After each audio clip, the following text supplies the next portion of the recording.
week of a virtual Global Spine Conference. I'm here with some of my co-hosts and panelists. It's really a great honor to welcome Dr. Chris Shaffrey this week. Dr. Shaffrey, in addition to being my boss, is former chair of the spine section, the most recent president of the AANS, the next president of the SRS, and he's going to talk about a really important topic today. And we invite everyone to chime in as needed and to put questions and comments in the chat box. But I'm sure it's going to be a great presentation by Dr. Shaffrey. Well, thank you, Coy, and thank you to your group for inviting me to this. And the purpose of me doing this was to have something that was relatable to anybody who's a spine surgeon.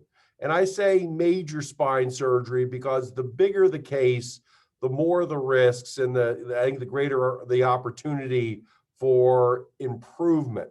So just as a general rule, these are my disclosures that I have. The two major ones are both Medtronic and NuVasive, where I get royalty and they've acquired patents.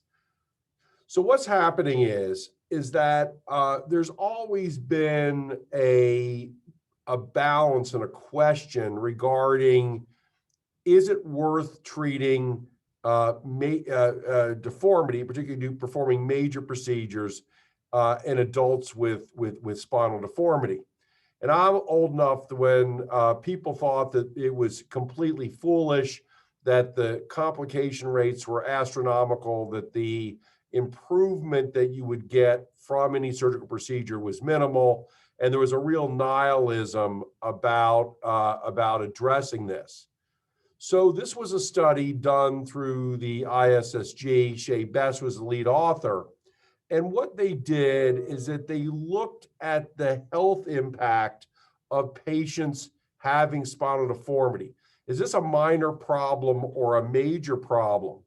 And what Shea found, if you look at this, is that patients who have a significant deformity, particularly if it's associated with sagittal imbalance, really are severely impacted. And as you see at the bottom here, and in this area right here, and I'm going to give you an example in a second, that the impact of deformity is enormous.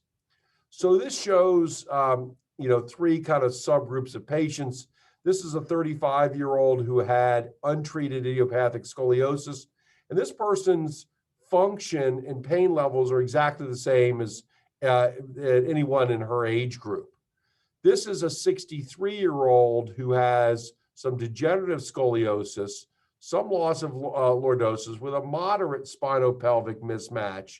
And this person is somebody who functions at an approximate level of somebody having an above-the-knee amputation. And in this most severe group, this is a 78-year-old with severe sagittal imbalance. This person, there's no other disease correlate or group of correlates that are as negatively impacted as a spine deformity is.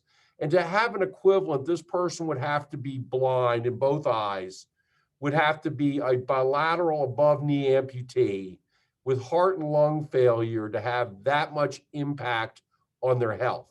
So this is an enormously debilitating condition, and this is why so many of us see these patients in our clinics, because these people are being devastated by their health condition. Now, what we have to balance this against is that there's a lot of literature showing that bigger surgeries have big consequences.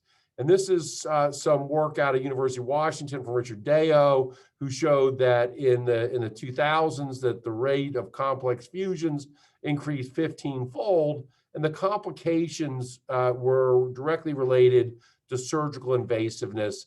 And if you did a fusion procedure, it doubled your complication rates. And this just shows here, again, that having complex surgeries are increasing, and the impact of it is increasing. So we looked through the ISSG, and this is a paper that Justin Smith headed up, and we looked at more than 300 patients.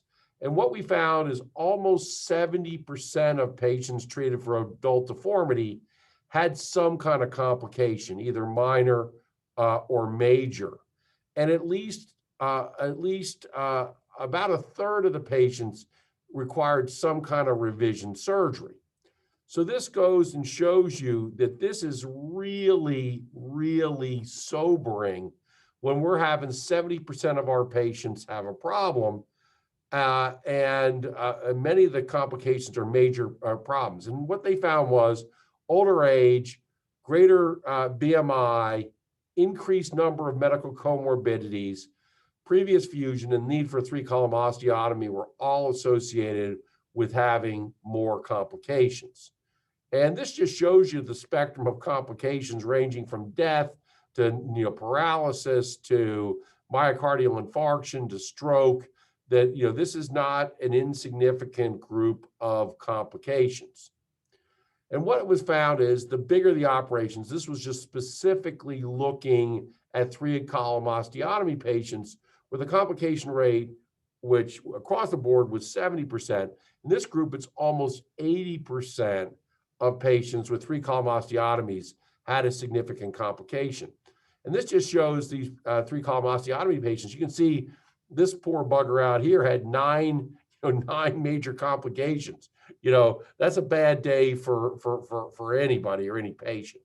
And again, showing you the spectrum of complications that were present. And I think you're going to see, and I'm going to show this a little later, that there was sort of a sobering level of neurological complications that were present in that group. So basically, there was a study initiated by Michael Failings and Larry Lenke to see if there was a medical treatment that could be given before major spine surgery to reduce neurological complications. And when we started this study, there really was incredibly poor information. We were trying to go and to see the size of the cohort we needed to power the study for a randomized controlled trial. And so that led to what's called the Scully risk study. And these were patients undergoing major surgeries. And there were 15 sites, 9 from North America, 3 from Asia Pacific, 3 European sites. And all these patients had a detailed Asia neurologic exam performed by an independent Asia certified examiner. So the neurological assessment was not performed by the surgeon of the surgical team.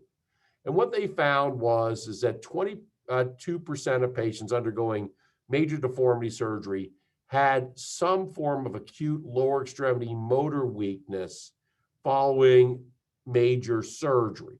Okay, they found that this occurred more commonly in the elderly, and also some association with more aggressive osteotomies.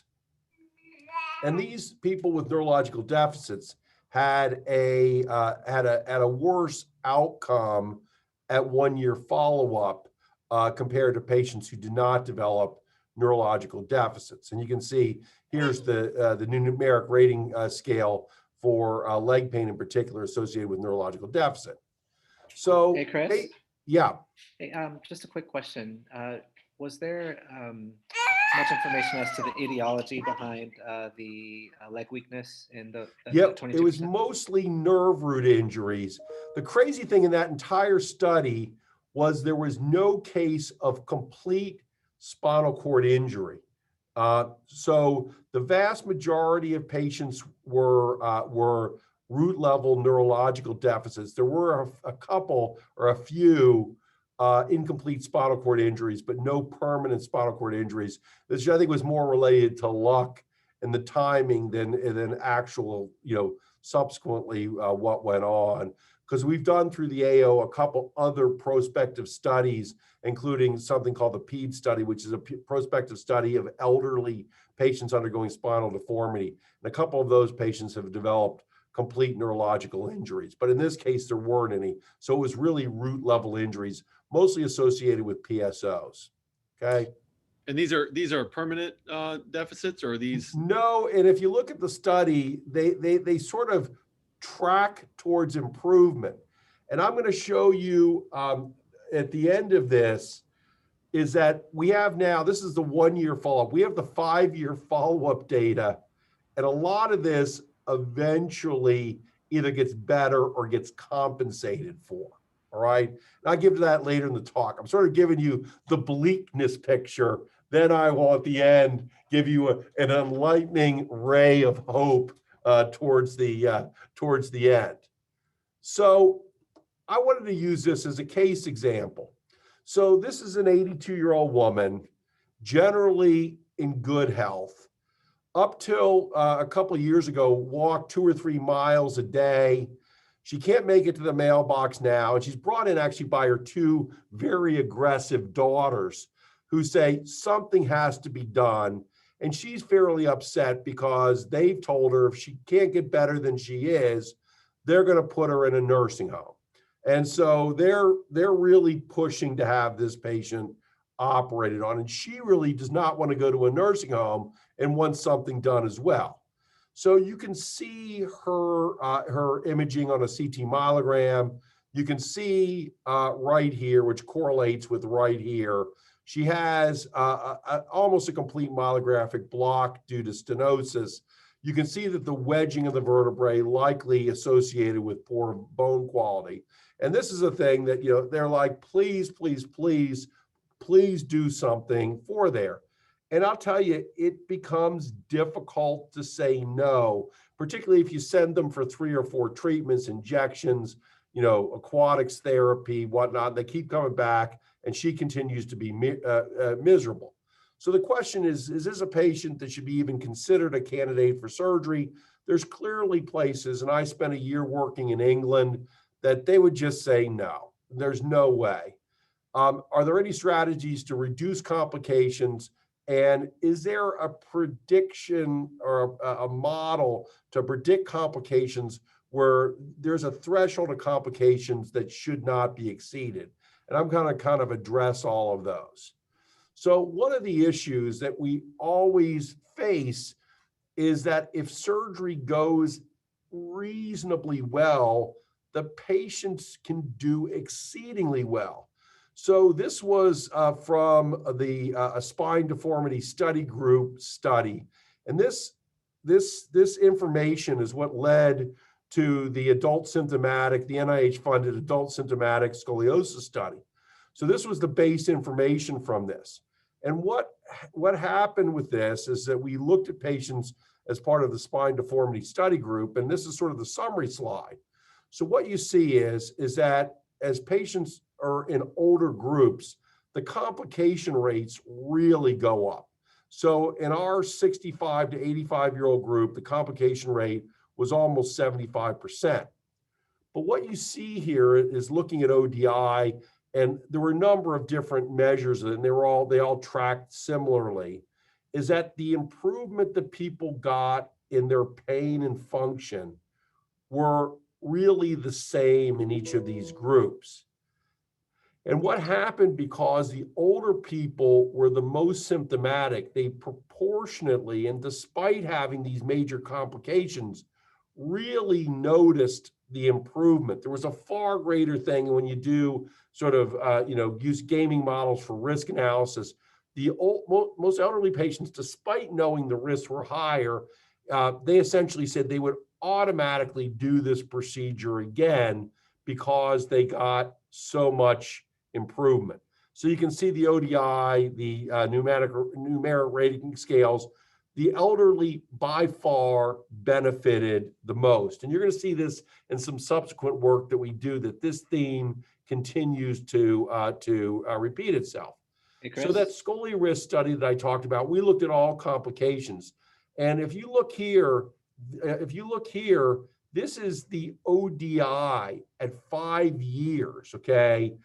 These Scully risk patients who had huge, major deformity studies, look here at 5 years how well they're doing on their ODI. They're doing great, okay? And if you look here, and we're looking at major complications in a number of these patients, despite the complication, you see the yes complication, these patients are also really doing well at 5 years. Now, they're not quite doing as well as those people who had no complications, but they're still doing pretty well overall, okay? So, these are different factors to consider.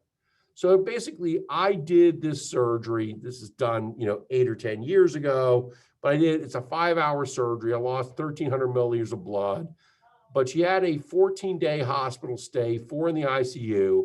Her postoperative care was complicated by delirium, ileus, DVT, AFib, urinary retention, and she spent 28 days in a rehab facility. She went to assisted living for about 2 months after that, and then gradually returned to home. And she had an ODI of 22 at 2 years. And she's able to walk, and she's now at home again. But the question is this worth it? Okay. And I don't have an answer to it. This probably ended up costing $300,000 to get her to this point when you take all factors associated with what goes on. So the question is this a good outcome or a bad outcome? Were these expected or unexpected complications? And were these complications preventable or avoidable when I did this surgery? So the one concept that I think that is really coming into play when we're looking at doing surgery is frailty. And what happens is, frailty in a large part is the ability to recover from a stressor. And this stressor could be surgery, the stressor could be a medical condition.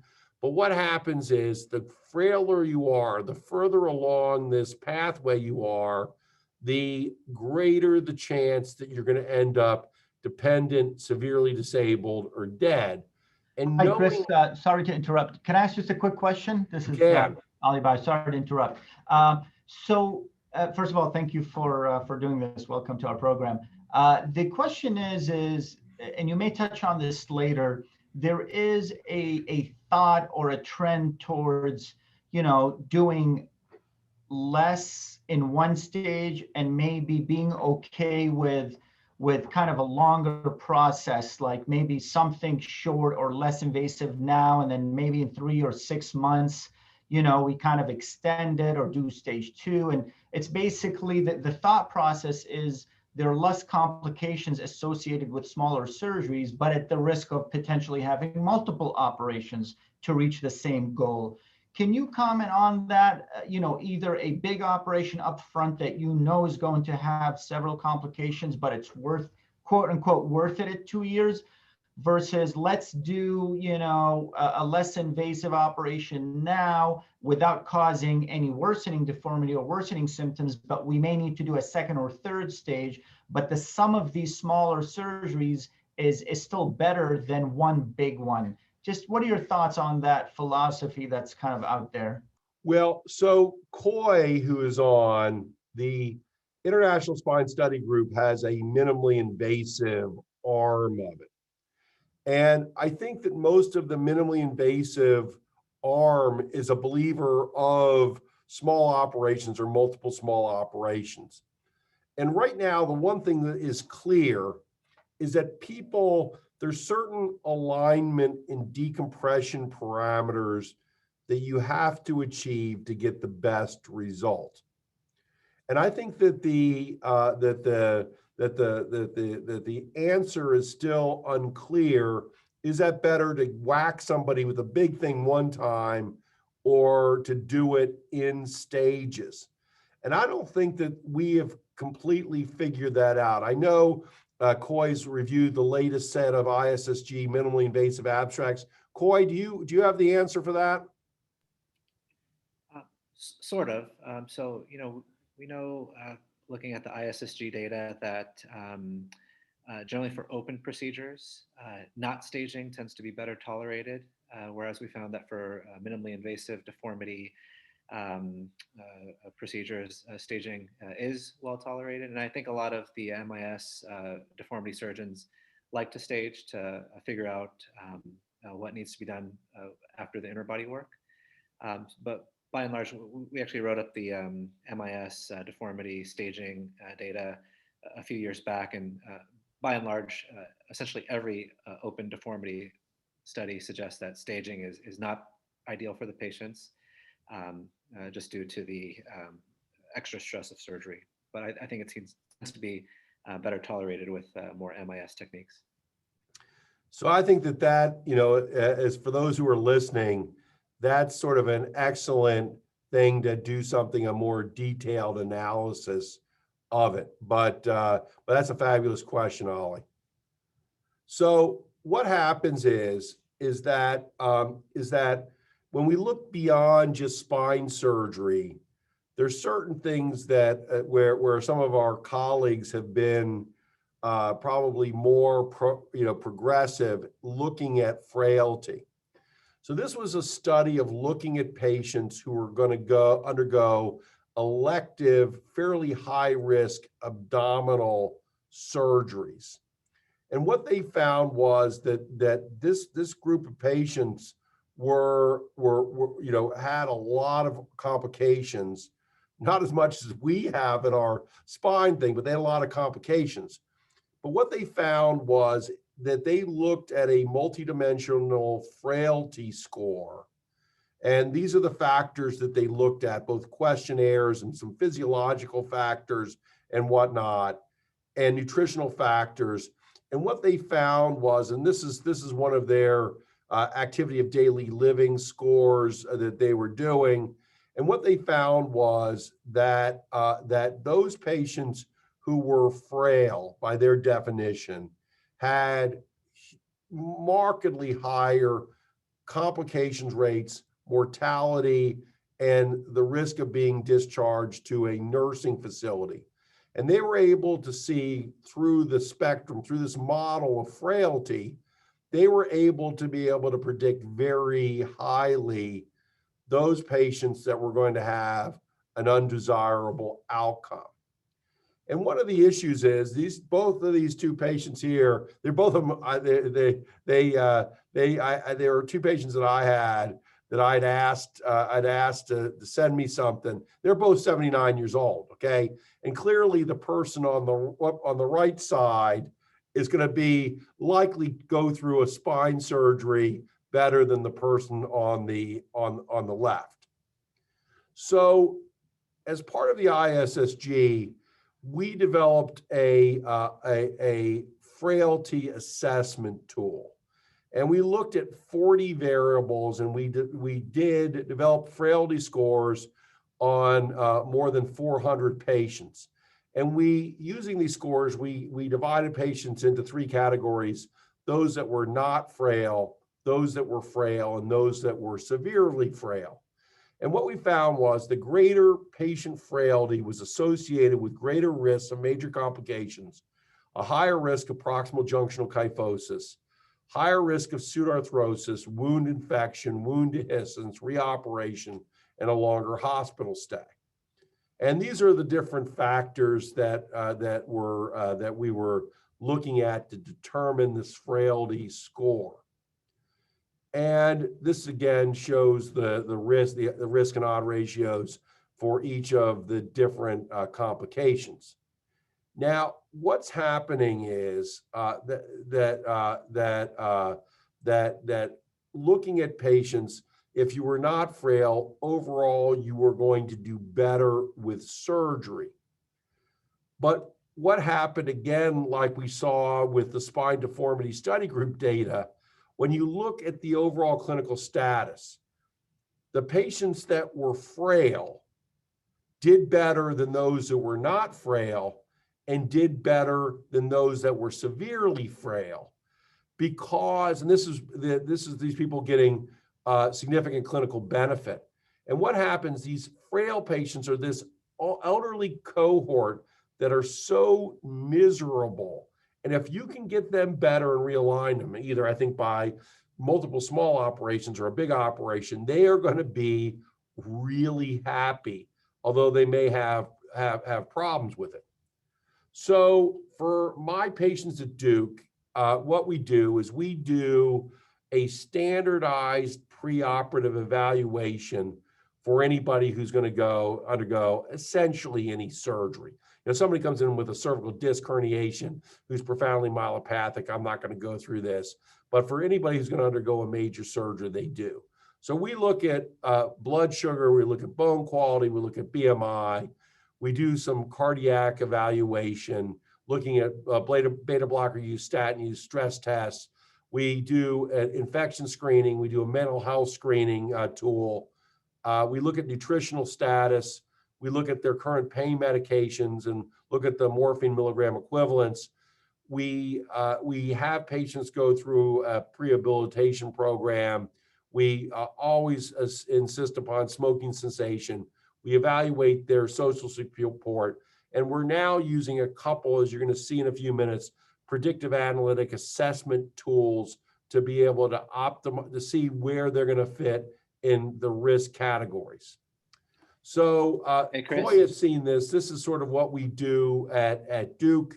So all of our patients get all of these metabolic labs. We have sort of several referral pathways for medical optimization prior to surgery. They also preoperatively, at least in my patients, all females over 45, all males over 60, also get bone density assessment as well, and that's a little earlier in the course. But what happens is that we look at all these things and we do medical optimization in each of these different categories. And why we do this, this is a study that looked at wound complications that in total joint patients. And what they found was that those patients with a postoperative blood glucose of more than 200 milligrams per deciliter, or which I do more of, a hemoglobin A1C of more than 6.7%, were found to be at marked increased risk for joint complications. And I really want to get a hemoglobin A1C less than 6.5% before I perform surgery. This is another study looking at spine patients. And what they found was, again, that there was a strong correlation between surgical site infections in those who had well-controlled diabetes, which in this case, none of the patients had a surgical site infection with a hemoglobin A1C of less than 7%, but it was 35.3% in those patients who had uncontrolled diabetes, which they defined as a hemoglobin A1C of greater than 7%. Hey, Chris. Yep. I have one question, and then Michael Galgano has a question as well. Frailty is really interesting. Do you have a specific scale? I know there's a few out there. Have you are going to see that. I will show you what scale that we are currently using and is available to you now, Coy, at Duke, and will be available to everybody soon. But yes, there's two defined scales that we use, and I'm going to show you some information on that. You said there's another question. Can you comment a little bit on if you are routinely analyzing paraspinal musculature, doing volumetric analysis? I know, we often focus on bone health, but I do think that paraspinal musculature health is also something that's been coming into play a little bit more lately in the literature as well. Can you comment on a little bit and how that contributes to your frailty score? So right now, that is not a factor in our frailty score, but I look on everyone's MRI scan to see particularly those who have marked fatty replacement of the muscles. But there's some ISSG work currently going on now to assess it. The problem is that there isn't yet a standardized metric to use to say that's too much or that's too little fatty replacement. And as you know, particularly people that have had previous surgeries and whatnot, things can be all over the board about it. So I think you're exactly right that it is a real factor, but I don't know how to accurately define that. I know that there's several places that are working about it, and if somebody has from that's on the conference If somebody has a good way to assess it, I'd love to hear it, because I think it is significant. Do you have a good way to assess it? No, I don't, but I know there's some literature in the spinal oncology forum about looking at the, the dimensions of the psoas muscle and kind of teeing some of these patients up for surgery, seeing if they're candidates or not based on the overall volume of the psoas. I'm not sure how that would relate to deformity cases, though. It may not. Well, I think a lot of this stuff is translatable across across multiple aspects of spinal surgery. So I am positive that the ISSG group, Virginia Lafarge and her team, are looking at that.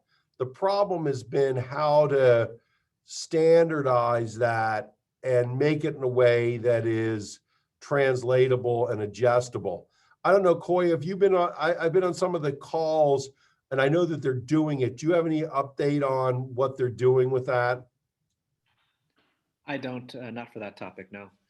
So that'll give us a good topic. If Ollie and his group continues this for a year, we may get Dr. Lafarge to come back and give us an update, because I think it is a phenomenal question. So to move on, the next thing, which I think that has been, at least in my practice, has been neglected, is that there are also several studies that have looked at the preoperative serum albumin as a predictor of complications after spine fusion. And this particular study looked and saw that albumin less than 3.5 grams per deciliter was recognized as being hypoalbuminic, and they consider these patients malnourished. And what they found was that the complication rates were about 3 times higher in malnourished patients compared to nourished patients. This is another study. This is out of Duke, where they looked at patients with low serum prealbumins, and you would think if someone was really fat that their albumin would be good, but they didn't find it. They found that the average malnourished patient had a BMI greater than 27. And I think the reason why is this is a guy, this is some kind of YouTube video, and he, for 3 months, drank nothing besides what he called holy water, which is he took a bag of Doritos and a half-gallon bottle of Mountain Dew and made a slushie out of it, and he drank it, and he gained like 42 pounds during the course of his 3 months drinking holy water. I think many of my patients do something, have a similar dietary practice. So I think I would assess that I would make the prediction that this person, after 3 months on holy water, probably has got a low prealbumin. So other things to look at to reduce overall complications is cardiac status. It's been shown, and this is looking at major cardiac events after major spinal instrumentation cases. They found they had almost 10% risk, and they showed when they reviewed these cases that there was inadequate preoperative evaluation, that patients who would have benefited from beta blockers or statins were not using those, and they thought that that could reduce risk of cardiac morbidity and mortality. This is another study looking at it, and basically what they did stress echocardiograms on all their patients undergoing major deformity surgery, and they felt that this could reduce complications. And I generally, for all my cases, for anybody, again, more than 45 years old, I insist that they get functional cardiac imaging. MRSA colonization, and as Coy knows, we've implemented strategies that everybody, we just now assume. We used to go and culture everybody. We basically decolonize every single patient who's undergoing a spine fusion preoperatively. But this shows the rationale. If you have MRSA colonization, it's associated with a much higher rate of surgical site infection, and they recommended in this study to screen and decolonize, and we just decolonize all of our patients. This is another study looking for joint arthroplasty, how decolonization reduces the risk of postoperative infections, and the advantage of decolonization for that. So probably the biggest thing that I've done that has changed my complication spectrum is prehabilitation. And what prehabilitation is a supervised, relatively strenuous exercise program. This study looked at elective abdominal aortic aneurysm repairs. And if you look as far as the case mix severity, that most of our bigger spine surgeries, that aortic surgery very, very closely tracks with it as far as complications and issues.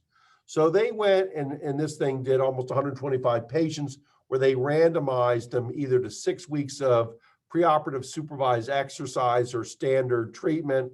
And what they found was that, that the exercise patients had half the number of complications and their hospital stay was substantially shorter. This is another study looking at this, and they found very similar results.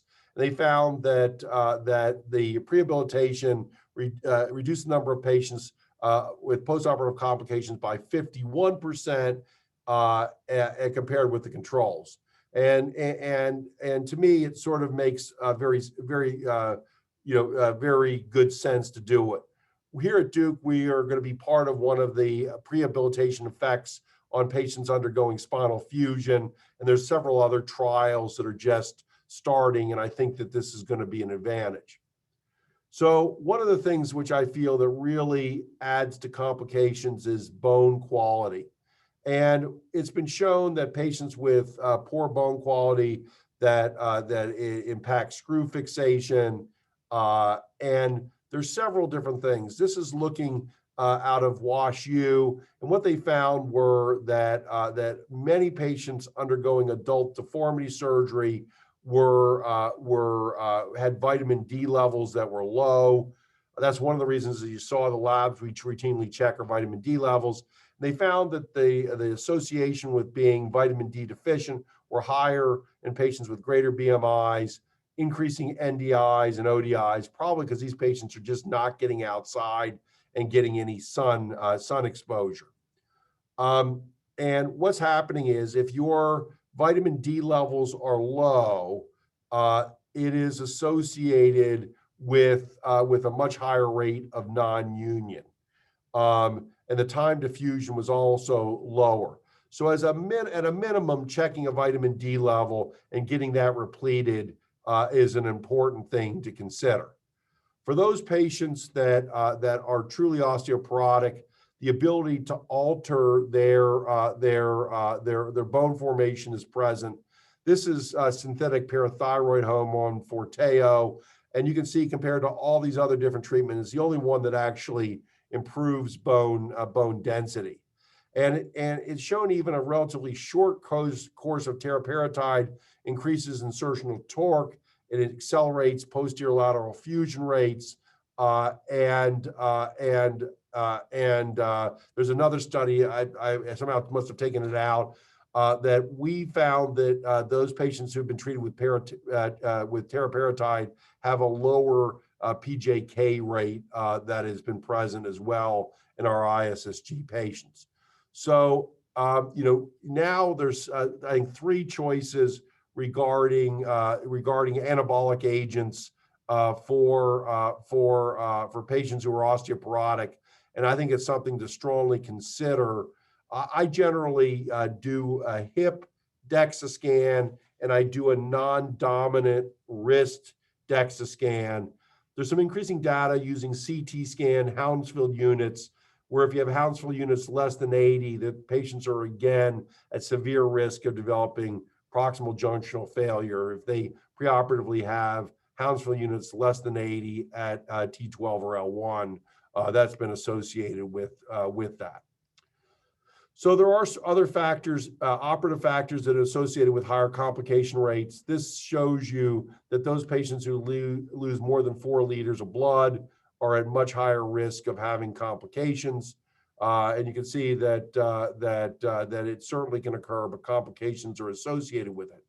And how to optimize preoperatively to reduce substantial blood loss includes looking at medications that can be associated with this.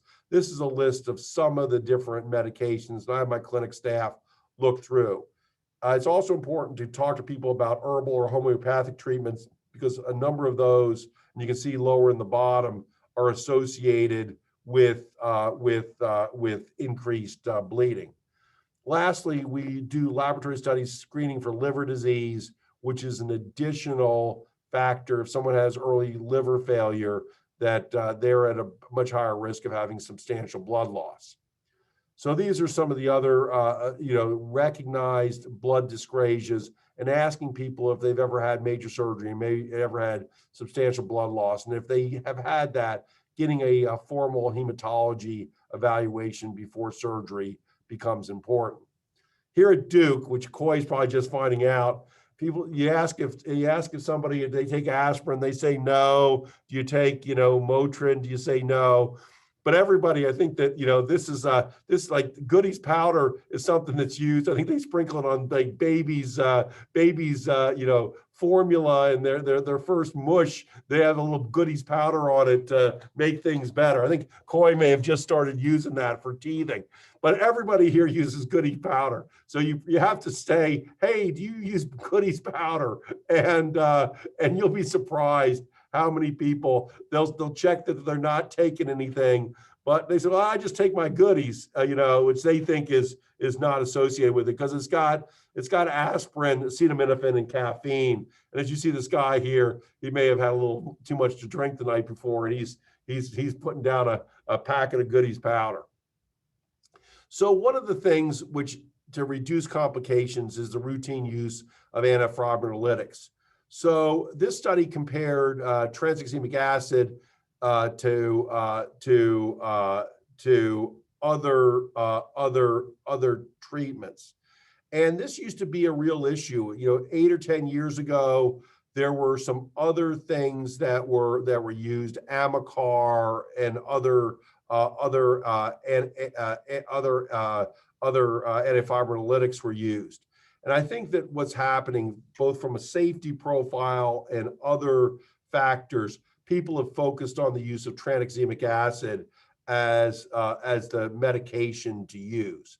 This was a study looking at idiopathic scoliosis, and what it found was that the use of TXA reduced blood loss, total blood loss, decline in hematocrit. This is from that study. This is a study looking at spinal fusions in adults, and kids and adults. They found that they used TXA, and it really had a profound effect upon the blood loss. This is looking at our ISSG patients, and it was found very strongly that TXA use was correlated with a reduction in major perioperative complications. So more than just blood loss, this entire spectrum of complications that we're talking about showed that it was better, and this was without any increased rate of thromboembolic events. This is a study out of Larry Lenke's Ock Hospital, and again looking at a higher dose of TXA, 50 milligrams per kilogram load, followed 5 milligram per kilogram per hour infusion, and they showed that there was a marked impact on blood loss with only a couple thromboembolic events. And this just goes and shows a number of things related to the use of antifibrinolytics. One of the things what we use here at Duke, and we started at UVA, was doing something about goal-directed transfusion goals. And so what's happening is ROTEM is a device that almost every hospital has now that allows an algorithm-based approach to treatment of potential coagulopathy before it starts. And this is the ROTEM device. And what they do is they use this to look at clot integrity. And this was a study done when I was at UVA, where the cardiac and liver transplant people were using ROTEM. And I talked to Bika and Nyack and said, we should do this for our big spine cases. And this was the result. This showed what the pre-ROTEM algorithm was for doing transfusions. This is the post-ROTEM. And what happens is they found that the vast majority of early coagulation problems were related to low fibrinogen. And with that, they transfused cryoprecipitate instead of other measures. And with this, what they found was a huge impact on blood transfusions. Small impact, but an impact on the number of platelets transfused. They did do a little bit of an increase in cryoprecipitate, but also a marked decrease in the use of fresh frozen plasma. And this just shows you the pre and post ROTEM overall transfusions. There's another paper that has just gotten through a set of revisions. And what it found was with routine ROTEM implementation, it reduced complication rates by 62%. So this is something, again, to consider when you're looking at, on somewhat frail patients to be able to get them through surgery more successfully. So what happens is, much like that lady, begging for surgery, is there a way for us to be able to go and to plug all of these preoperative values into a computer and get a predictive model to say, this person is at really high risk, this patient's at moderate risk, this patient's at low risk, and also make the patient actively engaged in the decision-making. Because if you say, okay, if we get your bone quality this much better, or if we get you this much fitter, or we reduce your frailty this much, it's going to have this impact on complications. And these are the factors for the ISSG frailty score. This shows you, this is from Chris Ames. This is the computer modeling that they developed to go and to do the predictive modeling. This is an early paper from this. And what they found was that this could very, very easily predict which patients are most likely to get a complication. Similarly, this is a paper that is just about that is just about to be published. They did an advance of it because they thought it was sort of a breaking news. But what they saw in this paper is that certain aggregate of factors, including highly severely comorbid patients, again with severe frailty, those with baseline psychological distress scores, those with poor neurological function preoperatively, and especially those people who have both a lower back and a neck problem, do exceedingly poorly. And they said, these are the ones you should be just saying no to. This is something that is available. One of our surgeons here has used it. This is something called the Python complication calculator. It's been done at several institutions, but it's principally driven by Orrin Gottfried out of Duke. And what happens is with this thing, just from the information that is contained in Epic, if they've gotten a thorough evaluation, they can make a very detailed calculation regarding risk. And you can see here from 60-day mortality to the risk of a major cardiac complication to a DVT or pulmonary embolus to GI problems to urogenital complications. You can see across pulmonary renal failure, sepsis, shock. They can make a very accurate prediction using this. And it's something that we hope is going to be widely available across the United States. Now back to the question that was asked earlier. So what we are doing, we've got a new study called CADS, Complex Adult Deformity, that we've initiated. So everybody gets this Edmonton Frail Scale, okay? And it looks at factors like cognition, general health, independence, medication use, nutrition, with that. And it calculates the score.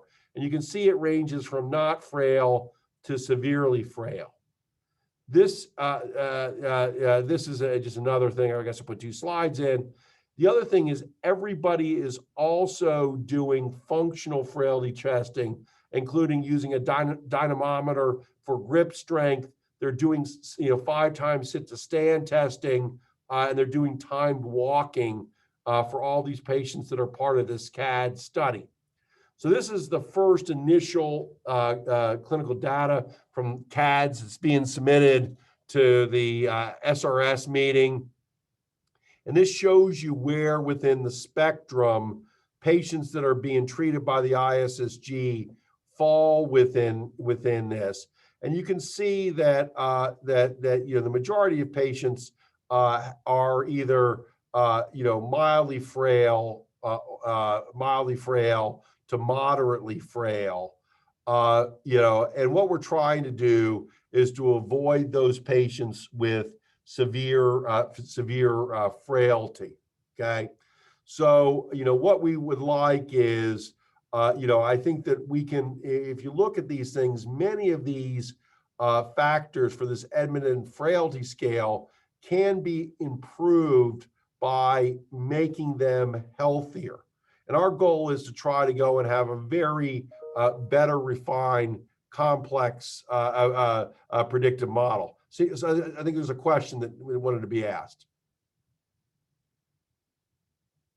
Oh, someone's hands up with a question.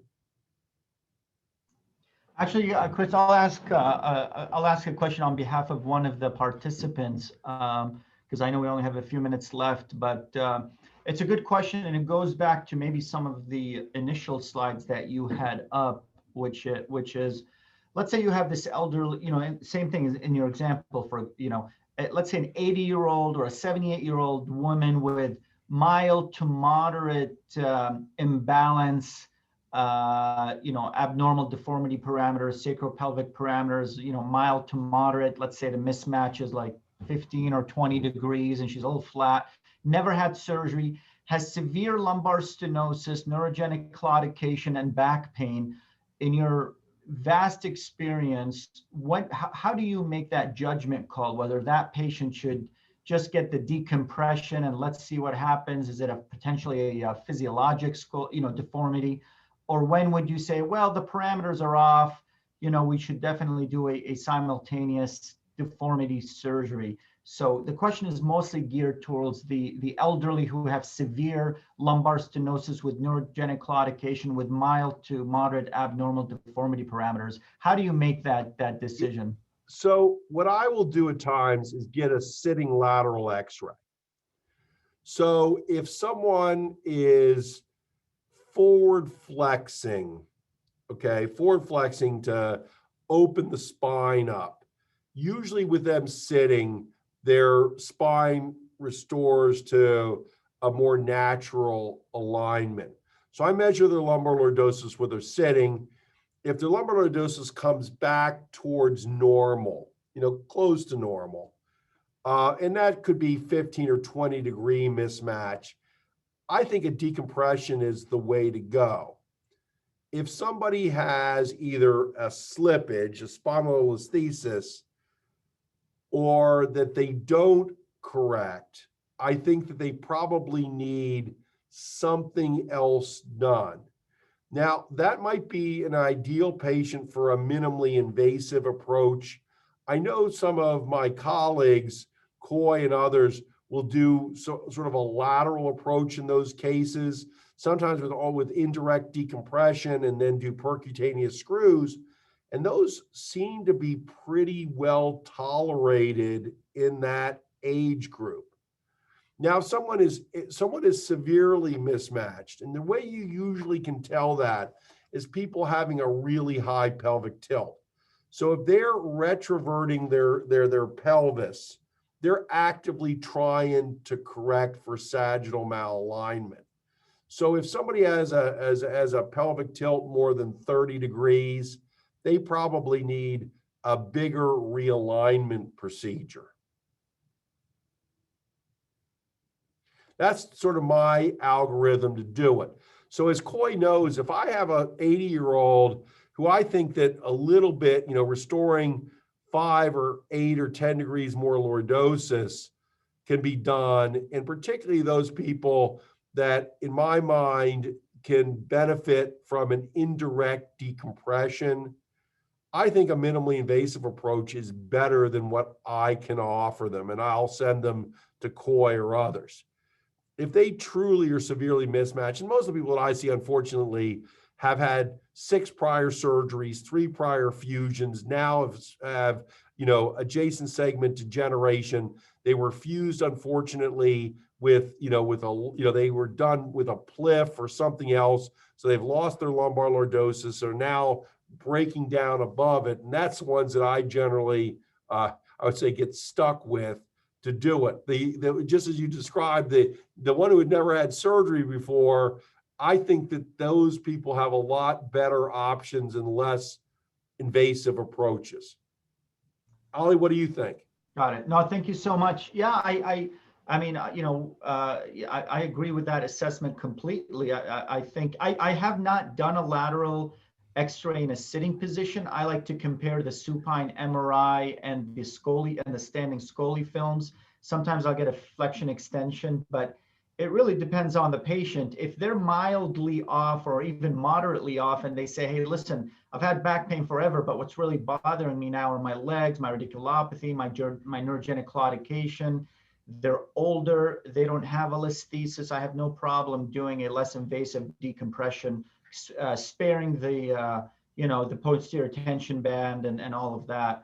But the ones that we often see are the ones with significant imbalance. They undergo a decompression, and it just makes the deformity surgery that much harder. So it's a tough one, and I think the answer lies in the patient's history and radiographic analysis.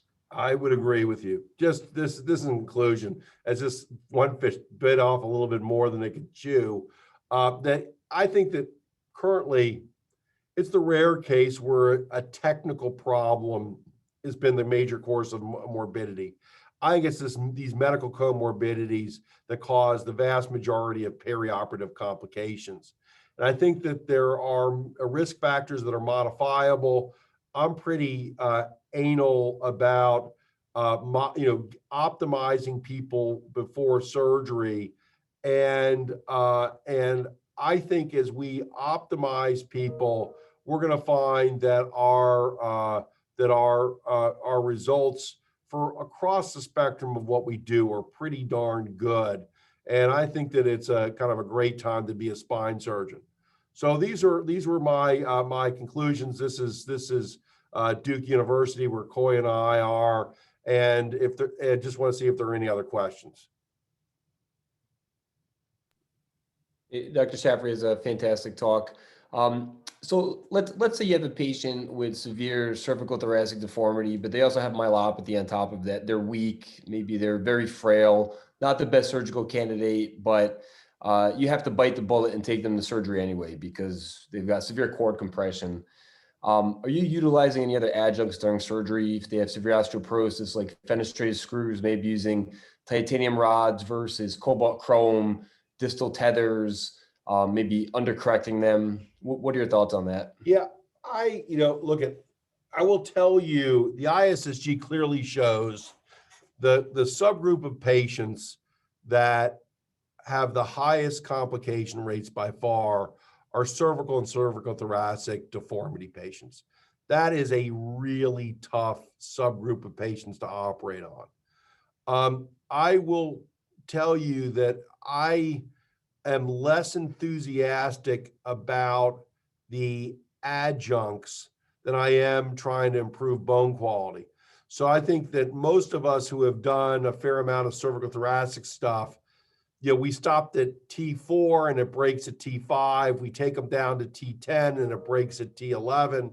We take it down to take it down to L4. And these, I think all of us have 3, 4, 6, 8 patients that are fused from C2 to the pelvis. Okay. And I don't think that cement augmenting the screws, it helps at the level you're operating on, but I think it creates, as we've seen with vertebroplasties, added stress on the level adjacent to it. So I'm much more of a mindset of aggressively treating their bone quality, nutrition status, their muscular envelope, all those things beforehand. I do think that good age-appropriate alignment reduces some of those severe adjacent complications, but doesn't eliminate them completely. And I'll tell you, the one thing where I still have not figured out how to do it right are those patients who have movement disorders, who frequently are those ones with the cervical thoracic issue. And no matter what I've tried, I still end up with complications and failures. So that's my most difficult. When somebody comes in with that, saying, "Oh, this is a patient with Parkinson's who can't hold his head up," I just do not have a good solution for that. Great. Well, Chris, thanks so much for taking the time to spend with us today. I think we had more than 60 people join us, and certainly hundreds more will watch on YouTube. So I really appreciate your time. I believe Dr.